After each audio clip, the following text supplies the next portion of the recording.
عطاي مش حبتك كده عيسى يعني كلا جرا صاحب بخاري كلا جرا Kismaayo Jubbaland Soomaaliya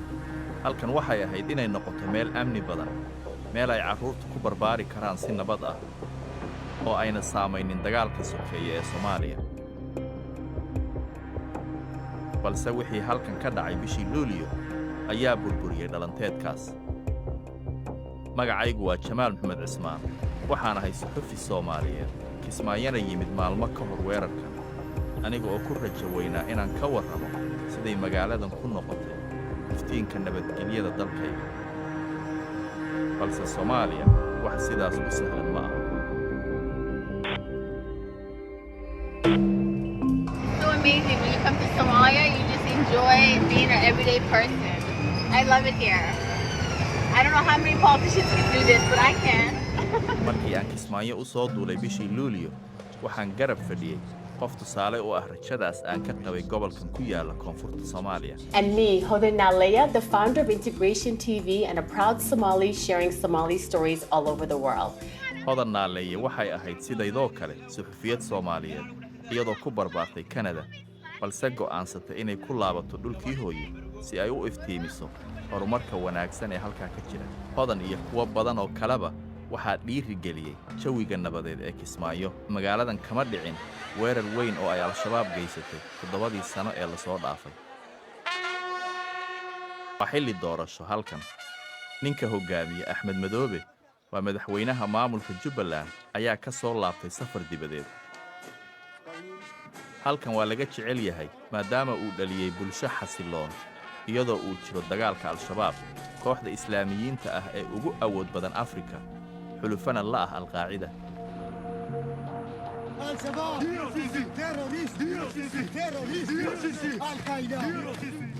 badan ayaan waraystay al-shabaab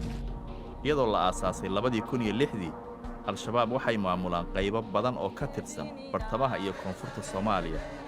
oo ku jirto qayb ka mid ah Jubbaland waxay doonayaan inay afgambiyaan dawladda Soomaaliya dhisaanna mid ku salaysan aragtidooda diinta Islaamka tani waa isbeddel weyn oo uu gaadhay shakhsi isaga ku dhiisa markii horeba ka tirsanaan jiray dagaalyahanadaas islaamiyiinta ah xaslada qofkii nabad iyo amni u keena way garab istaagayaan saasaan isleeyahay qofku inuu cadaalad ka helo nabad inuu helo amni inuu helo horumar inuu jiro dawladnimo inay darashato sharci iyo kala dambeyn tani waa isbeddel weyn oo uu gaadhay shakhsi isaga ku dhiisa markii horeba ka tirsanaan jiray dagaalyahanadaas islaamiyiinta ah sanadkii 2009kii ayuu ka soo horjeesaday saaxiibadiisa shabaabka waxaan isku diiday waxay ahayd siday u socdaan iyo diinta sheeganayaan markaan war khalad kala jira waxaan islaamku ma qabo dib ha looga soo noqdo waxaan aan xaqiijinaa waxa uu yahay oo ay diideen sabab aan la saaxiibi karaa ma jiro taasaakeena waa taan ilaa hadda rabo inaan ula dagaalamo dagaalkoodii ugu sii jira markaa mid iga dhamaanaysa maaha markii aan ciidanka Jubbaland u raacay mid ka mid ah hawlgalladooda dibadda Kismaayo way ii muuqatay siduu dagaalkan u haleelay rayidka in dareensannahay inayna noola hadli karin in badan cabsi aad iyaga ka qabtaan awgeed ciidamaduna waxay ku tala jiraan mar walba inay idiin adeegaan idiin ma aha cadow idinka waxay idiin yihiin wehel ma awood inaan warbixin bixiyo ma awood maxaa yaad ka baqaysaa markaa nafteedaan u baqayaa ciddaa ka baqaysa laakiin ma sheegi karti waa arrin adag in la sugo amniga goobaha miyiga sida halkan oo 50 kilomitir u jirta magaalada Kismaayo balse inaysan weerarro ka dhicin magaalada ayaa ka dhigan in qorshaha amniga ee Madoobe uu yahay mid shaqaynaya halkan waa xabsiga aadka loo ilaaliyo ee Kismaayo kaasoo lagu hayo kuwa ku eedaysan inay yihiin dagaalyahano al-shabaab qaarkood maxkamad lama soo taagin weli Ilyas wuxuu ku eedaysan yahay inuu dilay nin daaci al-shabaab ahaan jiray markii dambena kooxdaas ku hormay maxaad ku gashay maxaa ku geeyay ma nolosha sheegayn kartaa ninku dhalinyaro markuu yahay sidiisaba kooxaha banooniga waad aragtay ninba koox buu jecel yahay ninba koox buu aad u xiiseeya u daneeya hadda marka waddanka sidiisaba laba dagaal baa ka jirto ima dawladda iyo ima shabaab wax kale u dhexeeya ma jiro balse dadka qaar ayaa beddela dhinaca ay la jiraan. Waxaan waa unug aad u tababaran oo ka kooban kuwa horay u ahaa dagaalyahanno Al-Shabaab. Waxaan ula kulmay si aan u ogaado sababta ay uga hor yimaadeen saaxiibadoodii hore. taliyahoodu waa Cabdiqaadir. annaga kaskeena isku geynay annagaana codsana inaan meeshan fadhano oo waddankeena adugu ka qabano nama qasban waalid iyo anaga ma kulmi jirin xaasna weligii hataa ma shukaansan jirin aan ka xishoon jiray laakiin inta markaa imaaday waa wareereebo maanta Cabdiqaadir waa fasax waxaana uu u jihaystay dhanka gurigiisa si uu u soo arko qoyskiisa isagoo wada nacnac iyo kubad cusub oo uu carruurta u soo gaday. xaaska Cabdiqaadir way ku faraxsan tahay inuu ninkeedu u soo wareegay dhanka dawladda. isbedel weyn aan ku arkay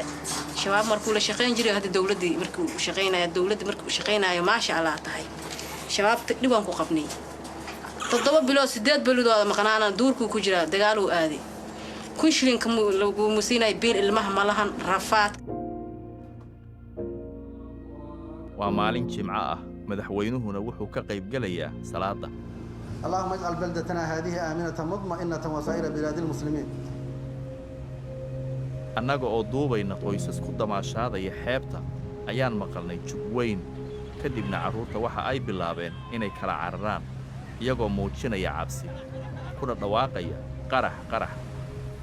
isla markaas waxaa meesha ka baxay 7 sano oo ay Kismaayo ku naaloonaysay amni iyo xasilooni. muuqaalkani waa qaraxii oo ay CCTV-du qabatay.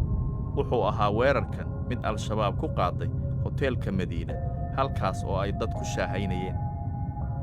qof isqarxinaya ayaa gaari qarax ka buuxo ku dhuftay albaabka hoteelka.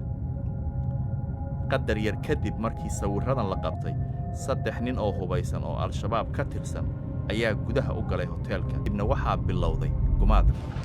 sawirqaadahanaga ayaa u orday jihadii xabadda iyo qaraxa miinada aan ka maqalnay isaga oo ay weheliyaan darawalka iyo waardiyihii nala socday. mid kala dhacay hayna عليه maxamed inta nidaamniga ku sugnaa wada ku socdaa meesha xabadda ka dhacaysay gaari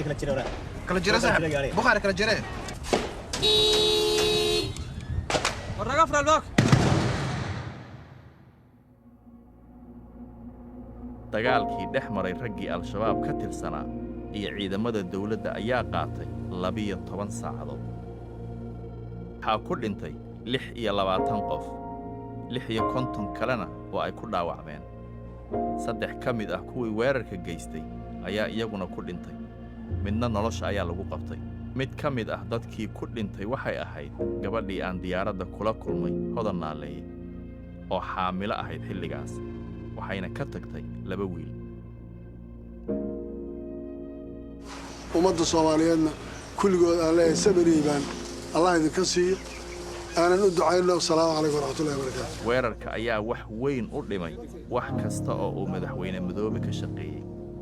waxaa hoos u dhacay awooddiisii maamul.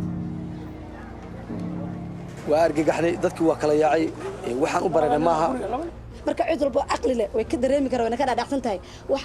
bulshada khalkhal lagu gelinayo ama dib u dhac saameyn Jubbaland ay ku yeelanayso inay qof walba uu dareemi karaa laakiin alxamdulillah halkeeda ka soconaysa insha Allah. waxaan Kismaayo u aaday inaan ifiyo nabadda iyo horumarka ka jira Soomaaliya balse waxaan ka soo noqday aniga oo gaaray gunaanad kale. Hodan Naaleeye waxay rajaynaysaa inay aragto Soomaaliya oo dhan oo ku midowda nabad. waxay ila tahay riyadaas inay la dhimato iyada. muxuu noqon mustaqbalka dalkayga uu dhiigu ku daadanayo.